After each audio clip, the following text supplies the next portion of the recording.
getting worse. What a great series we've seen in the top 5 this summer. So we'll look forward to the 90s on the next episode. But Mitch, we got to wrap up the podcast here with our final segment. The big one this week, we're doing a tier ranking as we've done before on this podcast. And this week we are tier ranking the college football playoff contenders in 2023. We've selected 20 teams mutually that we've decided are considered the top contenders for the college football playoff this upcoming season. We're going to tier rank them based on their contender status. How much of a contender are they, or how much of a dark horse are they for this? So very excited for this, to look forward to the college football season. And also, Mitch, to do this exercise in the final year of the 14 playoff, because this is the final year. We'll see only 4 teams in the college football playoff. In 2024, it'll expand to 12. And most of these teams will have access and will make it and have an opportunity. So for only this final season is it so limited, and kind of makes it more fun to have this conversation. So looking forward to this. Yeah, this will be a fun one. And this is completely guttural feelings, right? I mean, this is just kind of what we feel right now. It doesn't have to be super analytical.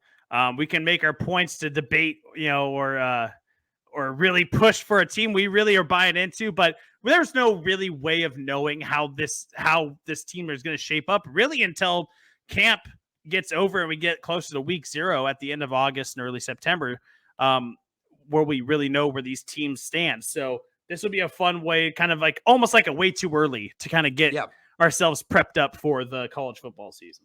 100%. Definitely a way too early. Definitely a chance for us to, maybe make some takes on some teams that we think are going to be, more competitive than maybe the rest of the college football world looks at it. So let's get into this here. If you're watching on YouTube or Twitter live here, you can see our tier rankings on the video. So if you're listening back and you're like, hey, the visual would be kind of fun, well, then pause the podcast, jump over to the YouTube channel, youtube.com/thesportshour, guys, and you can find our live from Wednesday night and come watch it and follow along here, because it's a little more fun visually. But we're going to start this off 5 tiers on the tier ranking list. And Mitch, let's start off in the SEC. How does that sound? Let's do that. All right, let's start at the top with the defending national champions, the Georgia Bulldogs. Obviously, college football playoff contender in 2023, and obviously an S-tier, top-tier playoff contender? I think so. Kirby Smart runs a really good program. There's a lot of questions about, can Carson Beck fill the shoes that Stetson Bennett left behind? But you know that they're going to have an exceptionally strong defense. Carson Beck's going to have weapons to throw to. They'll be strong at running back. They'll have Brock Bowers still there. Yeah. The strong wide receiver core. They'll be fine. It's really the question mark is at the quarterback spot. Can Carson Beck fill those shoes that Stetson Bennett left behind? But I still think that they're absolutely a top tier contender for the college football playoff. Yeah, 100%. I mean, the biggest question for Georgia is that quarterback position. How will that look when you're replacing a starter like Stetson Bennett, who was so consistent for them, won 2 national titles? Listen, no college football team ever has three-peated as national champion. So just keep that in mind this year. They've gone back-to-back, but can Georgia make history, be the first college football program ever to three-peat as national champions? It will be a tough task with a new quarterback, but certainly in the top contender tier. Mitch, let's go to your Alabama Crimson Tide, who I will say, for your sake, is an S-tier team. I think Alabama has to be considered in that S-tier with the amount of talent they have. Do you disagree? I have to be honest. I do disagree. Disagree. I think that they're in that A tier. A tier. Okay, we'll go A tier. A tier's fine. And it's not a question of what can Nick Saban do with the roster, right? He's had the luxury of having the top recruiting class every year for the last 15 years, right? With Bryce Young gone, and they bring in Tyler Buckner. There's a huge question mark at quarterback. Is it going to be Jalen Milroe? Is it going to be Ty Simpson? Is it going to be Tyler Buckner? I honestly think it's going to be Buckner, because you wouldn't bring him in from Notre Dame just to sit him on the bench. So I think that that's probably the direction that they go. I'm not totally sold on Buckner. I like the team around him. I know that the defense will be solid because that's Nick Saban's, that's his MO.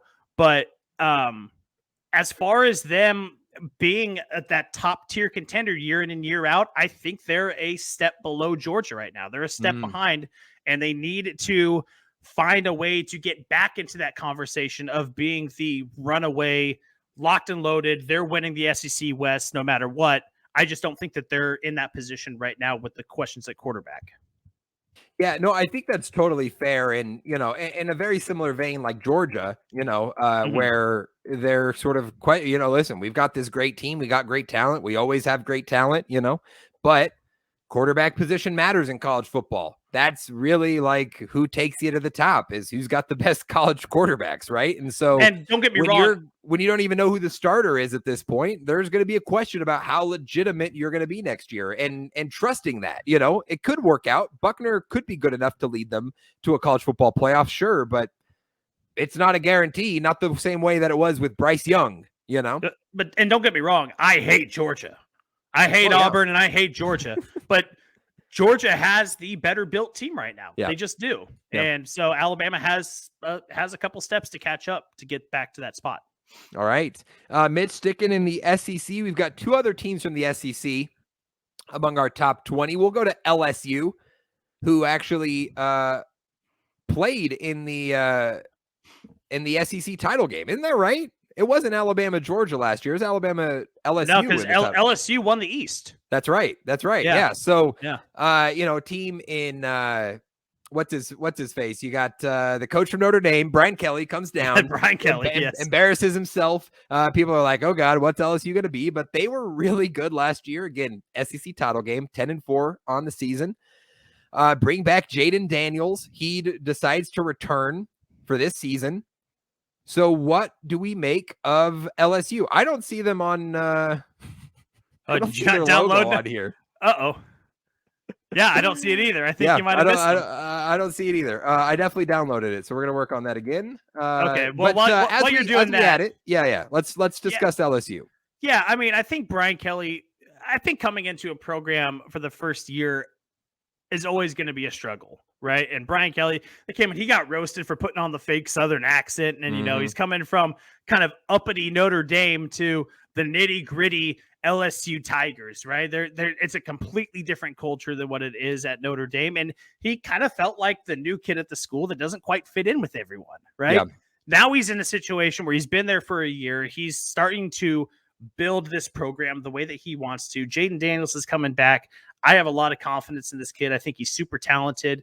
But the SEC is so tough to compete with when it comes to the Georgias, the Alabamas, that I think they kind of stumbled their way in to an SEC East championship last year, and they kind of tripped and fell their way into winning that division. So for me, I'm going to put them, I think they're talented enough to be an A tier. I feel kind of like that A to B tier is kind of where I feel more comfortable with them. Let's go B tier. I feel good with LSU at B tier because I am with you. I think in a lot of ways they sort of lucked into, that SEC title game, and we sort of maybe view them higher as a result than maybe they deserve. But significant to get Jaden Daniels come back. And he was a guy at Arizona State who came in with a lot of promise and talent and never materialized with the Sun Devils, but came to LSU and really shined. And we see that in transfers, right? Oh, they find a new situation. All of a sudden they're flourishing. And now he chooses to come back instead of going to the NFL. So can that, how much more can he improve? How much better could he be? And I think that's sort of the one factor there. If Jaden Daniels really takes the next step, has Hendon Hooker-esque season, maybe not at the full like true Heisman winner potential like Hooker was for most of last season, but if he could be in that realm, then LSU could be a playoff team. But I think it's more projection than it is real, so that's why I like the B tier. And can LSU compete with talented teams? I mean, they got blown out by Tennessee and Georgia last year. So can Brian Kelly get that program to take that extra step to compete with top tier programs and not get embarrassed in these big blowout wins against big time programs. Yeah, for sure. All right, Mitch, Tennessee, the final SEC team here. Obviously, they were one of the biggest stories of college football last year with Hendon Hooker and Jalen Hyatt and that team really bursting on the scene. Those guys are gone, but they do bring back a lot of talent, and they've got Joe Milton as the quarterback, who will a lot of promise from him, but will he be everything that people thought? I think there's a lot of questions for me on Tennessee. I'm curious where you stand, because you did advocate for them on this list. So where are your feelings on the Volunteers? Well, first of all, I have to correct myself. LSU did not win the East; they won the West. So won the West, yeah, exactly. Yeah, but I had him in the wrong division. You're good. But yes, Tennessee. I love Joe Milton. I think he did a fantastic job filling in for Hendon Hooker when he went down with his injury. Josh Heupel has really built a super competitive program. They're recruiting well. The big question is, can you step up and beat Georgia?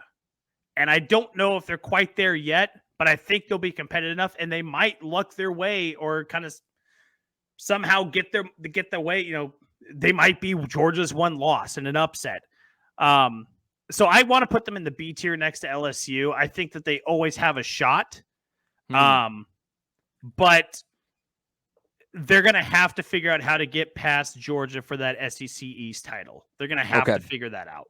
Yeah, I guess I see it from this. I'm cool with B tier. I was feeling more C, but I'm cool with B tier for this, because I do think you make a good point. As an SEC team, if they beat Georgia, and they have one or two losses, then they're in the playoff, right? I mean, just for being in the SEC and beating the teams they'd have to beat to get there. So just that in of itself makes them be more of a legitimate contender than other conferences. So I'm cool with B tier. I'm a little more down. I think Tennessee's going to take a step back. I think they'll be 9 wins and still really good, but I don't think I think people will catch on to them a little bit this year, and we'll see some regression. But a lot of it depends on that quarterback, and if he shows the promise that we've seen, I mean, Tennessee could be just as good as they were last year, 100%. So, and as we kind of wrap up the SEC here, it really, the tail of the story, for all four of these teams is you have to beat the teams that matter.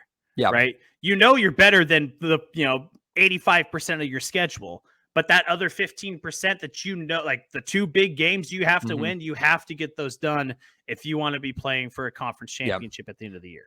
So what you're saying is the SEC title is going to come down to who wins between Georgia and Tennessee and who wins between Bama and LSU, basically. Yeah, sure. Why not? A lot of times, I don't know if they all play this year, but still, I mean, that's a lot of feels like that's what it comes down to in these, especially in the SEC with how top heavy it is. Right. Exactly. Yeah. Exactly. And speaking of top heavy, Mitch, even a more top heavy conference, let's go to the Big Ten, who has 4 contenders on our list for the college football playoff. And we'll start with Michigan.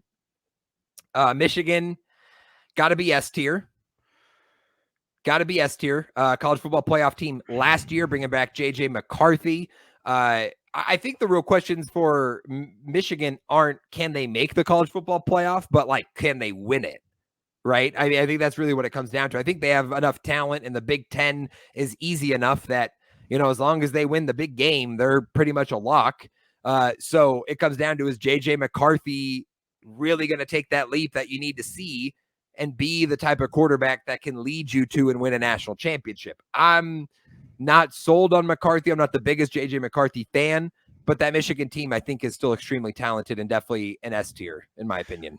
Jim Harbaugh, I think, though, and I agree with you. I think they're an S tier team because they'll win 12 games, right? They'll be 11-1, 12-1, however many games they got out of their schedule. Jim Harbaugh brought over a disease, though, when he took this job at Michigan. And it's a disease that doesn't let you win the biggest games of the year. He just doesn't. They just don't do it. And, they've been to the college football playoffs multiple times, and they just don't get it done. So that's my question is, can they find that hurdle? They bring back J.J. McCarthy. They got Blake Corum and Donovan Edwards. Those will be kind of the 3 big names on offense. That cornerback, is it Will Johnson, I think, is coming back. He'll be an All-American threat. This is a really, really good program, but Jim Harbaugh seems to shit the bed in the big games, and the decision-making kind of goes out the window. So I think that it's really indicative on how good the coaching is for Michigan. They have all the talent in the world, but can they get it done in the biggest, most crucial moments this year?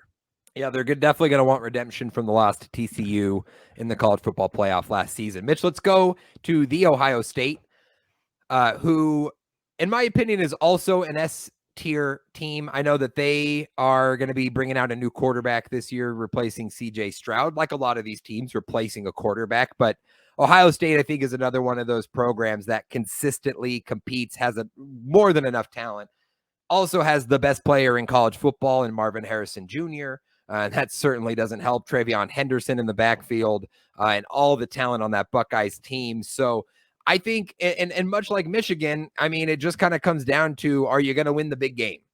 If you win that matchup between Michigan and Ohio State at the end of the season, you're going to the playoff. It's basically just, as simple as that. If you don't, you're probably not. That's what happened with, or did they make it last year? I think they snuck in. Right, with the USC loss. I'm trying to remember who snuck in, but either way, I have USC in the. I have Ohio State in the S. Yes, they did. Yes, they did. Yeah. They did sneak in. Yeah, you're right. Sorry, I had to think about that one too. No, that's why I was like, I remember that. Right. So, are we good with S tier? Are we good with S tier on Ohio State? I'm good with S tier. Okay. I think you always have to put him in the conversation. Yeah. They're bringing in Kyle McCord, the junior, to be the replacement for CJ Stroud. Just an unproven commodity. Yeah. So there's going to have a lot of proof. They clearly have the best wide receiver in the country right now in Marvin Harrison Jr. That's going to be playing that X receiver for them. So McCord definitely has a huge weapon to get the ball to. And Ohio State's going to probably do what they always do, which is score a ton of points. Can the defense keep up and keep pace? I think they'll be just fine. I think I see them as a 1 or 2 loss team, maybe getting into the playoffs. Yeah. Yeah, I'm with you there, Mitch. Penn State. Let's go to Penn State here in the Big Ten. Rose Bowl team last year, defeating Utah in the Rose Bowl, 11 wins, and they are replacing their starter, but a lot of hype for the guy they're bringing in, Drew Aller, who will replace Sean Clifford, the bane of my existence. I'm just kidding. But, you hate Sean Clifford. I do. I hate that guy. I'd rather give me the big red dog back there over him. But Drew Aller is coming in with a lot of promise, and Penn State is coming into this season with a lot of hype as a sleeper playoff team. I've seen a lot of people mention them as a team that can break out. I am not so sold. I am not quite there. For me, I feel pretty strong in like the B tier, that they're definitely in that mix. They're a solid team, but they've got to get past, much like we talked about the Tennessees and the LSU, you're looking up and you're like, can we get past Michigan and Ohio State? Because you're going to have to get there. And I think that's my hesitation with Penn State. So I'm feeling like a B tier. Yeah. Yeah. I can get down with B tier. I can. What are you thinking? Well, Drew Aller is highly. Or are you thinking A? No, I think B is the right spot. I think Drew Aller is he's highly touted. Yeah. Right. There's a lot to be excited about this kid. Nick Singleton is going to be returning at running back. They have things to be excited about. Manny Diaz is going to be their defensive coordinator, who has had many successful years as the defensive coordinator at the college ranks. So that's a huge add for them. This is a team they're on the precipice. They're just not quite there yet. I think they'll be competitive. They'll be fun. They'll probably be a top 12 team at the end of the year. But as far as being a playoff contender, I'm with you. I'm not quite sold on Penn State. Yeah.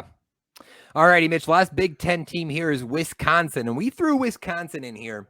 I think one part of this is, listen, this is going to be the final year of divisions in the Big Ten. When USC and UCLA join in 2024, it'll be a divisionless Big Ten.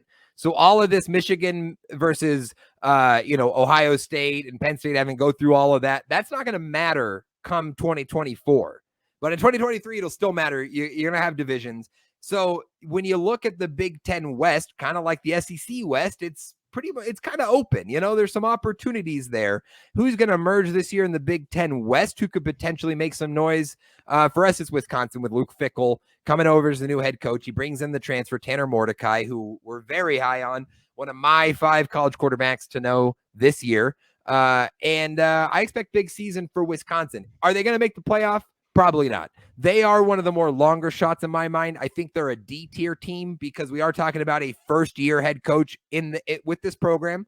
Luke Fickell had a lot of success in Cincinnati, but he's taken over a 7-win program in Wisconsin that is still fairly devoid of a lot of the skill position talent you need to compete at the highest level. They got by a lot of times in Wisconsin with great run games and great defenses under Paul Chryst, but it's a new era, and I think there will be some adjustment.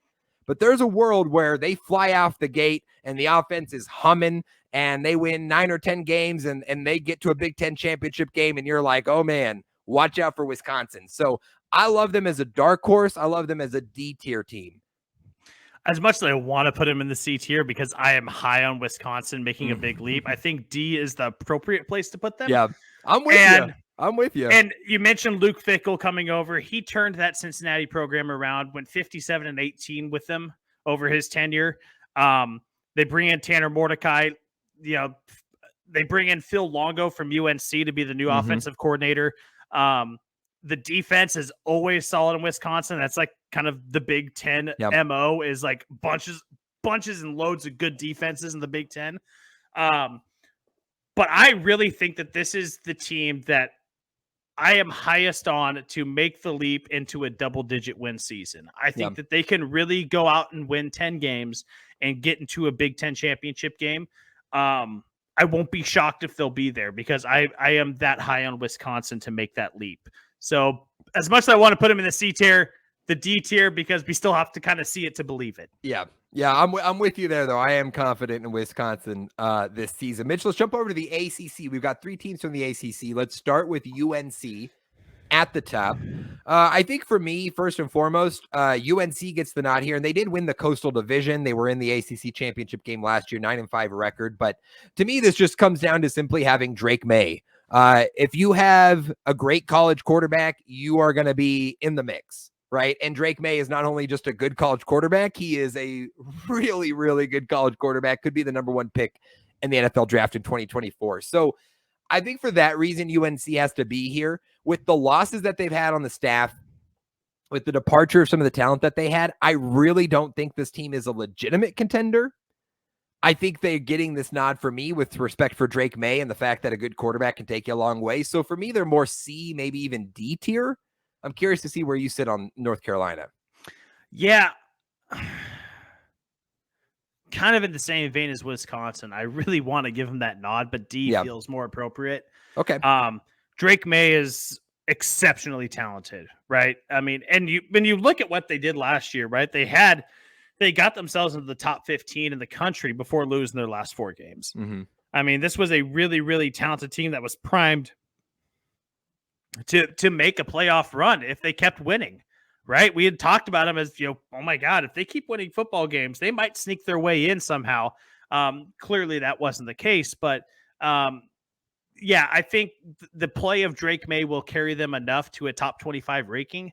I don't think that's going to carry them to a college football playoff, though. Yeah, and it's going to be a tough task with some of the. You just mentioned Phil Longo. I mean, offensive coordinator leaving the program. That's gonna have an effect on May, on that offense, and we may see a step back, but with that much talent in his arm, they're going to be a contender for sure.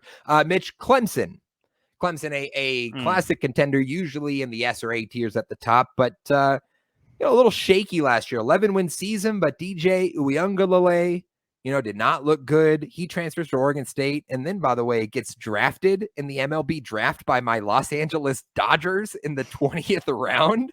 So shout out future LA Dodger DJ Uiagalelei. Kind of hoping the Oregon State season doesn't work out so we can see him on the diamond. Threw a 95-mile-an-hour fastball in high school, so there's that. But now you got Clemson with Cade Klubnik, who took over as the starter last year and showed well in replacement for DJ Uiagalelei, but not great.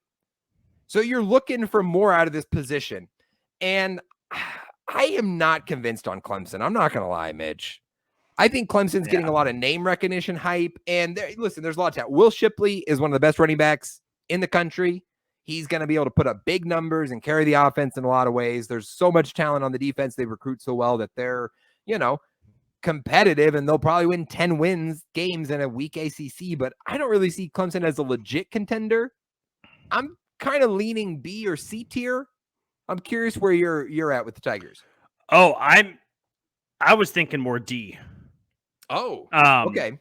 And it's because Cade Klubnik, man, there were some games where he just looked bad. Yeah.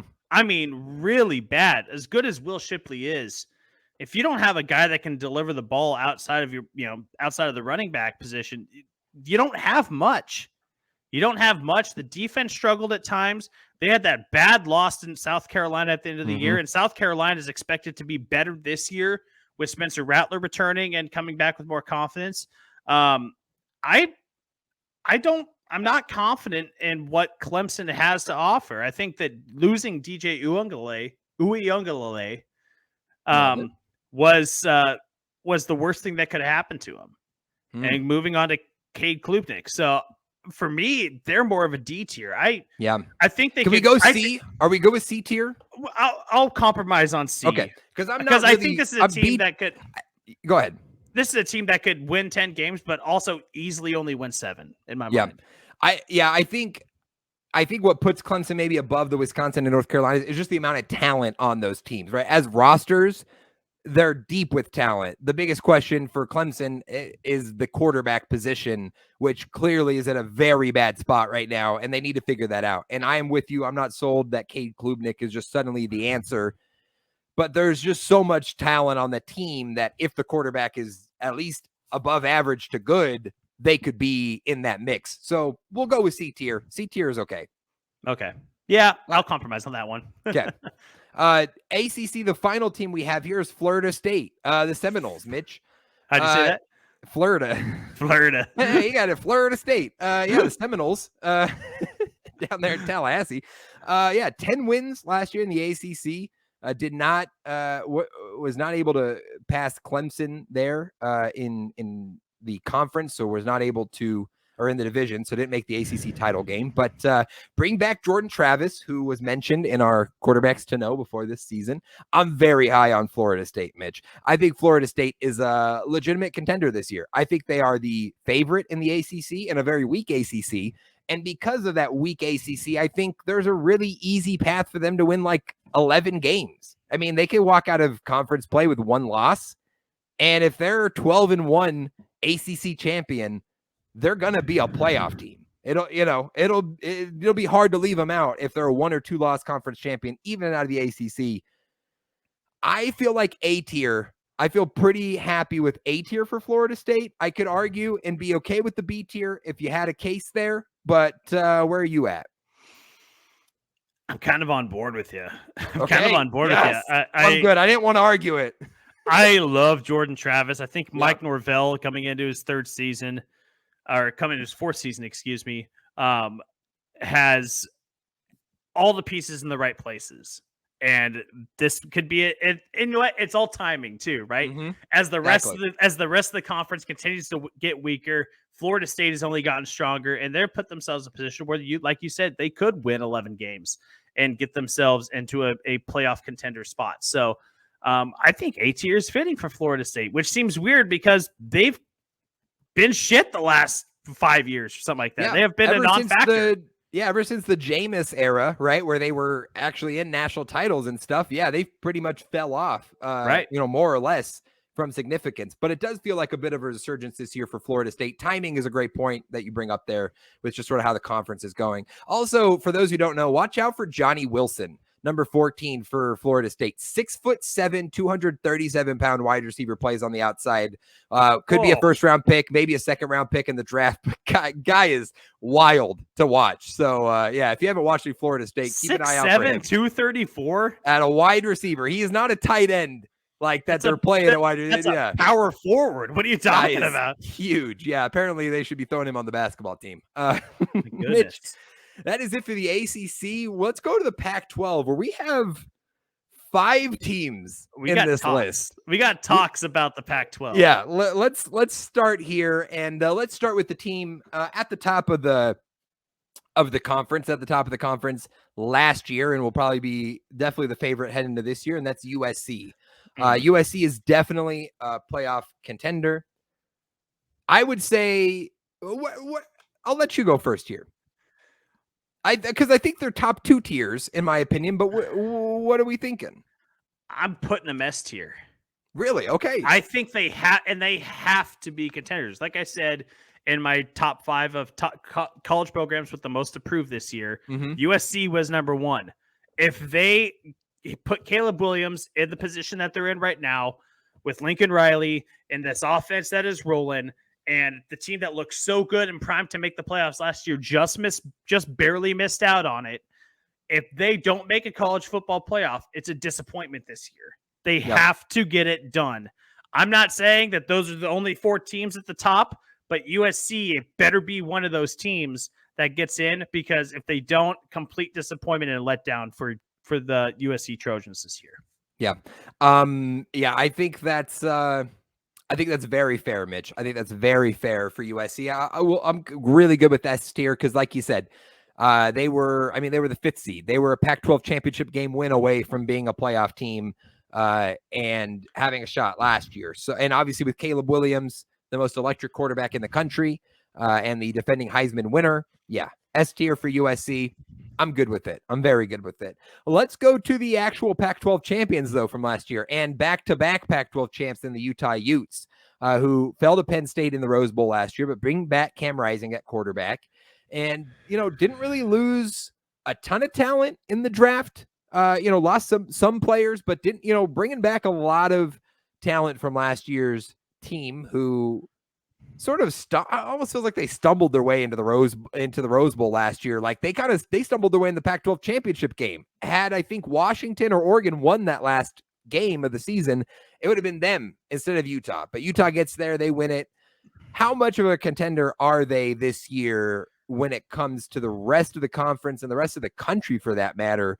I've got some thoughts. Obviously, I know a lot about the Utes living here in Salt Lake, and we cover a lot of them here on our local sports station. But I'm curious your thoughts on Utah. Well, I think they're underappreciated. I think that this team is year in and year out a competitor for that Pac-12 championship, and that's been, that's been apparent over the last 2 years when they do actually win that Pac-12 championship, when no one's actually taken them to do it. I think Kyle Whittingham has put together a great program. I think they'll compete again for that Pac-12 championship. As far as getting into the college football playoff, I mean, if we talk about USC being one of those teams that should get in, it should be one of those teams that's competing. Utah's got to be one of those teams kind of close near to that, but I'm going to put them in the B tier, I think, is where I feel they're best fit. Just because they're not on the same level as Alabama, but they're also not as far down as the Clemsons and Wisconsins and North Carolinas. Yeah. I think if there was a tier between A and B, that would be the perfect spot to place the Utes, because they A are minus. Yeah, they've been right around that mix or near the top 5, right, when they're at their best, but they just haven't really got it done. And maybe roster-wise, they don't have the talent of a lot of these top-tier programs, but they've got a great culture. They've got a winning culture, and they have got it done. I mean, they've just proven to get it done. So it feels weird to doubt them, so we probably shouldn't. I'm totally cool with B tier. Feel very comfortable there. We've got some good Pac-12 teams, though.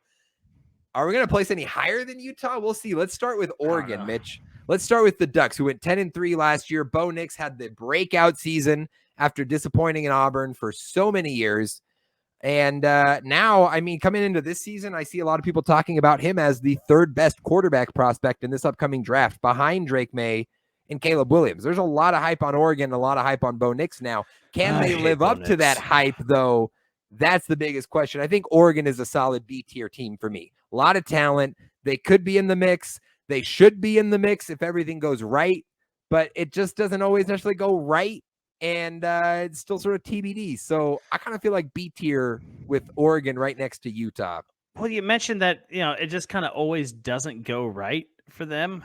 Like they should be, but it never turns out that way. Is kind of why I'm leaning C tier a little bit for Oregon. It's not a knock against Dan Lanning or anything that he's done over there. They have a very fine program, but when they need things to go right, they just don't. They just don't. They had an opportunity to beat Georgia at the beginning of the year last year. They blew that. And I mean, they went on and won 10 games in a row after that or whatever it was. I think they lost their last one of the season. So, they had opportunities to make it right, but they didn't perform in the biggest game. So, I mean, I'm okay with B tier, but I kind of lean a little bit more C tier.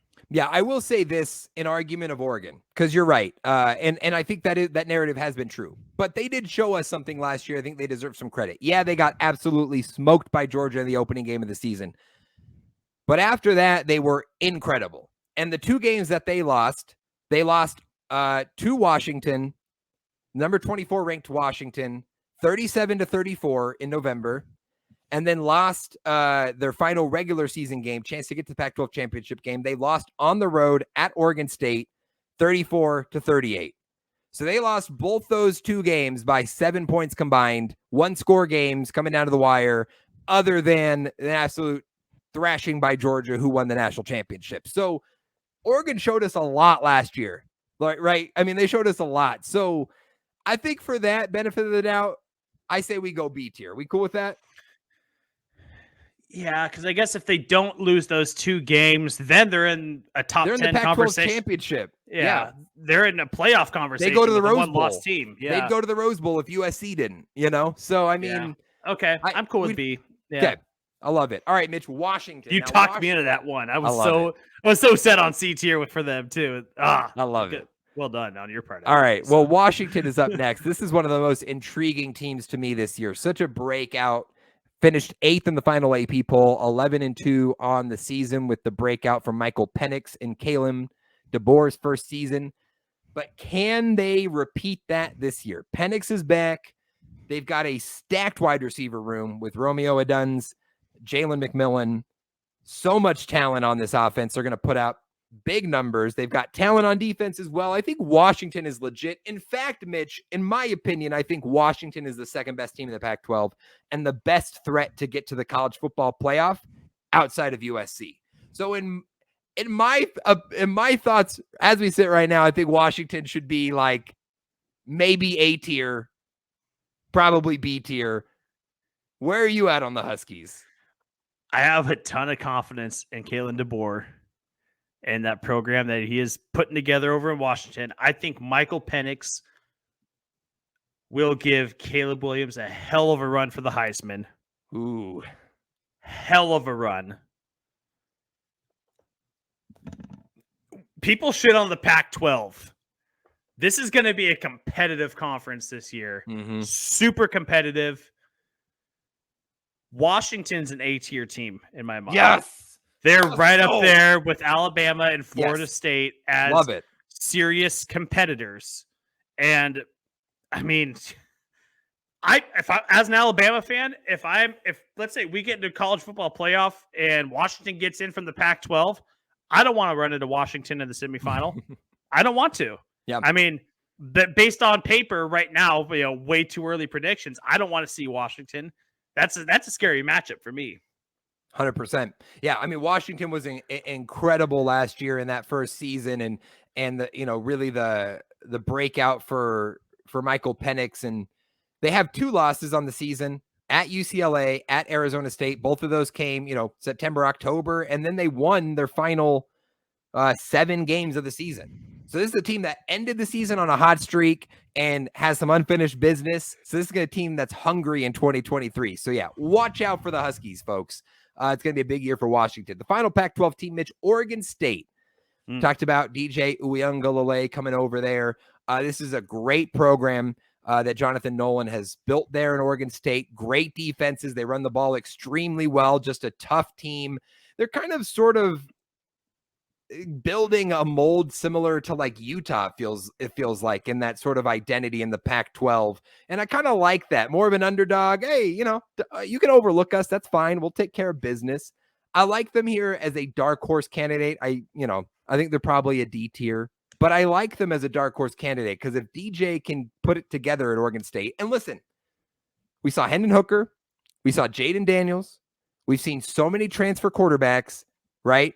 Bo Nix, guys with a lot of potential that came into college, failed at their program, found a new place, and are able to put it together. So if DJ Uiagalelei could do that, I mean, they could be a legitimate college football playoff contender because he could be that type of quarterback. But D tier, I mean, they're kind of a real deep sleeper, right? C tier. C tier? C tier. You feel better about Oregon State over UNC and Wisconsin as far as chances to make the college football playoff? I do. I think that they bring back comparable defenses. I think they bring back almost all of its offensive line. DJ Uiagalelei is going to be well protected. And let's say he goes down. They're still bringing back Ben Gulbranson, who played well for him last year. And they're going to have a great guy that's going to be that backup to DJ. So, Oregon State's not going to be put in a tight spot when it comes to the quarterback position, which is where they excelled, right? Gulbranson had a good year along with the defense. Oregon State, to me, is right up there with kind of the Clemsons of, they could luck their way into, double-digit wins, or not even luck their way, but they're capable of winning double-digit wins and putting themselves in possibly a conference championship matchup. Yeah, I like it. I'll go with you. We'll put Oregon State in the C tier. Yeah, it's a team with a lot of talent. We just kind of overlook, and especially in the Pac-12, I think they'll be overlooked this year, but yeah, I wouldn't be shocked if they were in the Pac-12 championship game this year. I wouldn't. So right. I like it. I like it, Mitch. 4 teams left. We got 3 teams from the Big 12, and we'll start there with the favorite in the Big 12, the preseason favorite, Texas, the Longhorns, Quinn Ewers, Steve Sarkisian. Is Texas back? Is this finally the year that they put it together? Mitch, I don't believe in Texas. I really don't. I mean, obviously, there's so much talent on this team that's unquestioned. They have the best quarterback room in the country. That's unquestioned. But, are they actually, almost like Oregon, will they actually put it together? Is Steve Sarkisian going to be good enough to win and be a college football playoff contender? I'm B tier on Texas. I think they're very, very solid. I think they should be the favorite out of the Big 12. I'm cool with all that, but I don't actually believe in them getting it done. I think this is a lot of projection and a lot of respect for Texas's history and not for maybe the team that's on the field in 2023. I think they're one of those teams where everything could go just great for them, right? And they live up to the hype. And also one of those teams, 8 games into the year, Sark's gone. Yeah. Exactly. Yeah. I think if they really want to reach their full potential, they need to find someone other than Steve Sarkisian to be running that program. I mean, he was brought in to change the culture and to completely revamp this. And I know that in a college program, that's hard to do in the short term, right? It takes time to be able to do that. But now with the transfer portal, things like that can be done a lot quicker. And there hasn't been a whole lot of movement from Texas out of the transfer portal this offseason to try to get that done. So I think that if they start off the year, 1-4 or 2-3, Sark might be on the hot seat and might be getting ready to get out. So I think B tier though, because in a best case scenario, they are a 10, 11 win team. Yeah. And we're talking about them competing for maybe a Big 12 championship. Mm-hmm. Yeah, and at least the conversation for the college football playoff, if they were to win 11 games and be the Big 12 champs, Sure. So I think that's fair. Mitch, Kansas State, probably the other heavy favorite in the Big 12 this season. They are the defending Big 12 champs after defeating TCU in the Big 12 championship game last year. And they, bring back quarterback Will Howard, who played, a large part of last season alongside Adrian Martinez, right? But Will Howard will be the guy this year. Wait, Adrian Martinez isn't playing college football anymore, right? No, actually, yeah, it turns out he is. I mean, he's played for 14 years, but it's okay. Yeah, I'm sure he tried to sneak onto campus, and they're like, "All right, guys, you're 33 now. It's time to go." But I think Kansas State is a really, really good team. My way too early pick for the Big 12 is Kansas State over Texas. I would think Kansas State's going to repeat as Big 12 champions this year. I think they have a very talented roster and a good enough quarterback to compete. I don't think they are national title contenders. I think they could be like a sneaky dark horse, maybe a little bit. I think B or C tier with Kansas State. I think talent-wise, I think they could be a B tier. but I'm also cool with putting them in the C tier as well. Yeah, I think C tier is a good fit for Yeah. K-State. Deuce Vaughn's gone, but Chris Kleeman will be a good filler for a good guy to replace Deuce Vaughn. The defense should be typically tough. That's typical of K-State. So they'll be a solid team, but I don't think that they're any closer to being a contender than Clemson or at Oregon State. I think they're kind of in that sneaky dark horse area. Fair enough. All right, Mitch. Final Big 12 team, TCU. The Horned Dogs, who, history last year. What an incredible run by TCU to the national title game, losing to Georgia. And yeah, they're included in this. And I'm not going to lie, I did not include them in my initial draft of teams when we did this. Just because they lost so many pieces from that national championship team. And it's just going to be a challenge to replace that and sort of see how, that all plays out. Max Duggan is gone. He had the huge season. Kendre Miller, Quentin Johnston. I mean, you could go to the defense and look at all the guys that are gone. A lot of leaders gone. They're replacing a lot of production. But Sonny Dykes is building something. TCU had one of the best off seasons in the transfer portal of any college football program, brought in a ton of talent. So I think they replaced it decently well, but I just don't know about them as true contenders. They're C or D tier for me this season. What do you say on the Horned Frogs? I think D is appropriate. Okay. Because they lost so much. I'm a believer in Sonny Dykes and what he's doing over at TCU, the program that he's building, but they lost so much this year that it's going to be hard to fill all of those spots in just 1 year alone. I think it's going to take more than 1 year. They might be a contender, 9-10 wins, be a top 25 team, but I don't think that they're going to be a super contender for the college football playoffs like they were last year. Yeah. I mean, it's just hard to lose that much and maintain the amount of success. They had obviously a lot of luck. Things go your way last year. It doesn't maybe quite go the other way. What works for them, and I will say this, Max Duggan was not supposed to be the starting quarterback last year for TCU. It was supposed to be Chandler Morris. And Chandler Morris will be the starting quarterback this year for TCU, presumably. So if they feel confident enough in him last year, does that give you confidence that, hey, they won't really miss much out on quarterback? And if you have good quarterback play, you can continue some success. So that's the one thing maybe working for TCU in that realm. Yeah, they're replacing a starter, but a guy they expected to be able to start for them. So a guy they obviously have some belief in already. So Mitch, to wrap this up, though, one more team left. You see it at the bottom there. If you're watching, if you're listening, you're like, we went through all the Power 5 conferences. Who do we have left? That's right. We are going to include a group of 5 team. We have seen one group of 5 team make the college football. Shout out to Cincinnati in 2020, right? Or 2021. 2021. This year's contender for it is Tulane, the Green Wave, the defending Sugar Bowl champs, the defending New Year's 6 representative from the group of 5 conferences. Cotton Bowl, thank you. Cotton Bowl champs. Defeating USC, and they bring back Michael Pratt. They bring back a lot of talent, and they should be the best of the group of 5 and a New Year's 6 team, as long as they win that AAC title. Football playoff contender, though, obviously a dark horse, probably a D tier, but they deserve the mention, right? Because the Green Wave are incredible, and if anyone's going to do it from the group of 5 ranks, it's probably Tulane.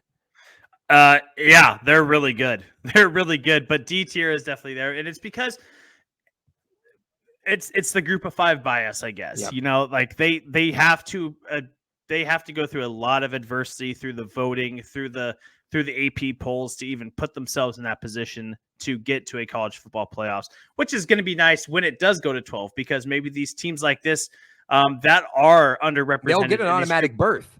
The group of 5 will get one automatic berth. The top group of 5 team will automatically qualify for the college football playoff. So we will see a group of 5 team every single year in the college football playoff starting in 2024. And that will be nice and good representation for those smaller colleges that are in that group of 5. But the Green Wave was so good last year. Tajay Spears, one of my favorite fantasy football picks this year, by the way. Very high on Tajay Spears. But great representatives coming out. beating USC in the Cotton Bowl. That was a huge dub, a fantastic game if you didn't watch it. Yeah. I'm sure it's on YouTube. Go watch that game. It's still good now. Yeah, Tulane absolutely should be considered as the cream of the crop when it comes to Group of 5 schools coming into 2023. Yeah, and obviously they're going to need to go 13-0, undefeated, win the AAC championship game, and they're also going to need the AAC to be good.